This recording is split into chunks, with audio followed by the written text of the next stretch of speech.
So here we go, welcome back to the second episode where I have forgot to turn my microphone on and now I've got to do some post-commentary which may or may not be funny, may or may not be entertaining, but it's got to be done. So I suppose we should try and get excited for the final game of the season against Watford. Now actually, it is quite an important game still. Now we're sitting 12th in the table for the final game of the season. We can finish as high as 11th but as low as 14th. Now, to you, that might not seem like there's much of a difference, but actually, it makes a massive difference in the amount of prize money that we could get at the end of the season. So when you consider that we could finish down in 14th and get £16.5 million in prize money, or 11th and get £23.5 million in prize money, this really is a massive episode, because that's a £7 million difference. So we need to beat Watford today with this lineup, and we're going to beat Watford today. We have to make sure we get the win.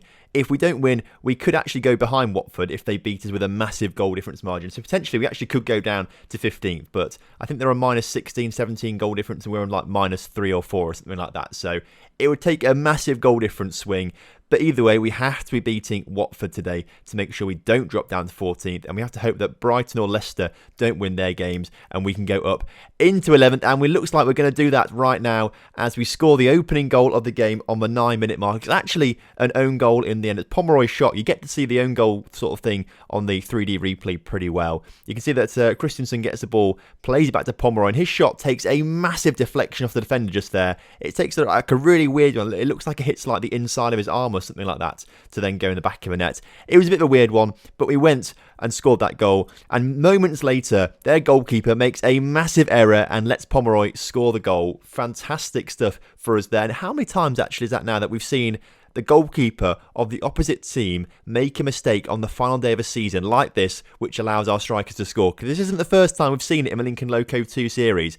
Goalkeepers, they need to sort themselves out pretty quickly. So we get to half-time, we're 2-0 up, and it's looking pretty decent for us right now. We're up into 11th as well as things stand, so I'm pretty pleased with how today's game's going. We just have to make sure we do our bit in the second half, make sure we don't concede 3 goals, and it should all work out pretty well for us as we're looking together to come forward once again on the ball, try and play it around nice and defensively, up towards Abel, back towards Mirza, who puts in perhaps the cross of the season to place it on Thomas Christian's head on the 50th minute mark to make sure we go 3-0 up in today's game. With 3 goals, it's looking like we're going to be getting all 3 points in today's game against Watford, and one of the best performances I've seen from us all season, which is really, really encouraging as Christensen puts the ball in the back of a net with his noggin. You love to see it. We do have a bit of a scare actually, as what it looks like Watford are coming close once again from that corner, but actually we get the chance at the other end of the pitch. Pomeroy coming close, unfortunately saved by the goalkeeper one-on-one there, but a good performance from us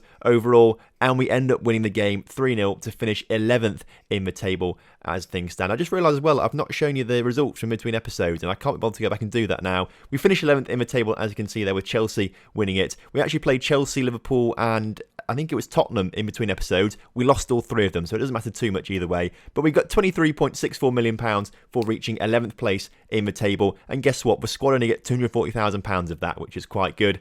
We also look to try and make some free transfers. This central defender, we've got a deal coming for him. We're trying to get him on a free transfer, but we just can't seem to agree contract. He wants way too much from us. We're trying to offer him a deal that we think is quite reasonable. But obviously, we can't get a deal done in the end, and we go to suggest the deal, but he rejects it completely. So we're not going to be signing that central defender, but we are making our first signing of summer by signing an Argentinian striker who's 29 years old, but he has just got 22 goals in the Argentinian Premier League. He looks like he's going to be a real quality player, so we've signed this guy. You'll see him next episode. I'll introduce you then. He's going to be very good and hopefully lining up side along Pomeroy, as he came second in top goal scorer of the season in the Premier League with 20 goals, only 2 behind the eventual winner. But that's a fantastic effort from Michael Pomeroy. As you can see, the goals came from him this season with 24 goals there. But surprisingly, Howard Prosser gets 7 goals as second in the team.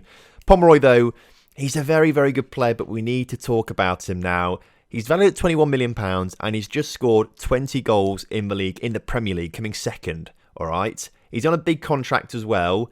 I feel like clubs are going to come in for him this summer. And I think if a club comes in for him and offers me at least £50 million, which I think they could do, Michael Pomeroy will be gone. So we signed that striker, the Argentinian one, sort of as a bit of backup in case Pomeroy does go. But I think he probably will do. I feel like teams will probably want to sign him. So this could be goodbye. On the other end of the scale, we've got Thomas Christiansen here, and we've got a dilemma with him and, of course, our new boy on the left-hand side. Not new boy, but he's new to us on permanent signing.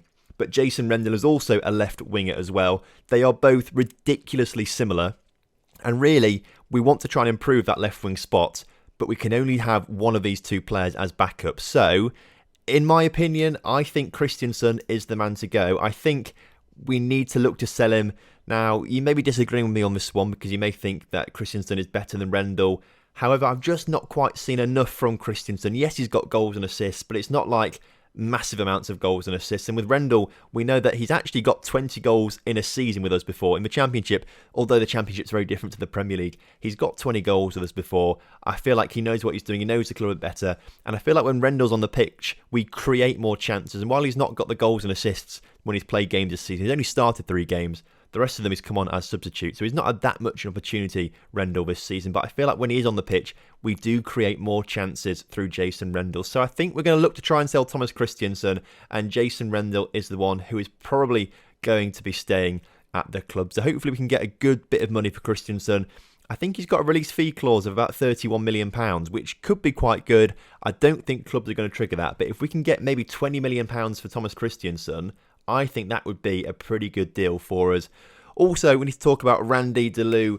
Now, defenders, we need to get some better ones in. And quite frankly, I think Randy Deleu is the defender I've been least impressed with this season. He was alright at the start of the season, but has been replaced by Jefferson Brillinger as the season's gone on. And as you can see by his average ratings there, he's not been brilliant, really. We brought him in for quite a cheap deal, so I think we could make some money on Randy Deleu. He's valued at nearly £15 million. I reckon clubs will want him, so we should probably sell him. That being said, looking at players to buy, you can see here I've got some players lined up on my shortlist. I really want another goalkeeper coming in. I think we need another one desperately. We also need some more centre-backs coming in that are better. And actually, although I've got no players on my list there, we need some more wing-backs as well, definitely.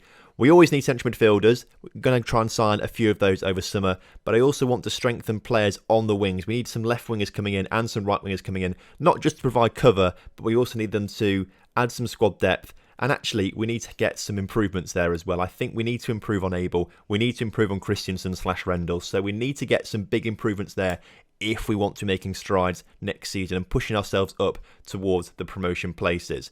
That's what I think we need to do. We've got a striker highlighted there as well, but we've already just signed one on a free transfer, so I don't think any more strikers will be coming in, but we definitely need to strengthen other areas. You can also see that we are looking at the board here. We've got training facilities coming up and new facilities coming up. They should be done in, I think it says October there. So in October, we should have new training and new facilities. And actually, just after I finished recording this episode, the board came back to me and said, no, we're not going to take a year to decide how long the new stadium is going to take. We're deciding now that the new stadium is going to cost £45 million, which we're going to pay completely for, which is a lot of money to pay for. Somehow the club have paid for it, but that sounds all right with £19.25 million in sponsorship. It's a pretty good deal for us. 26,196 seats. Coming soon. It's going to be here in 2 seasons' time, so this is going to be really, really exciting for us.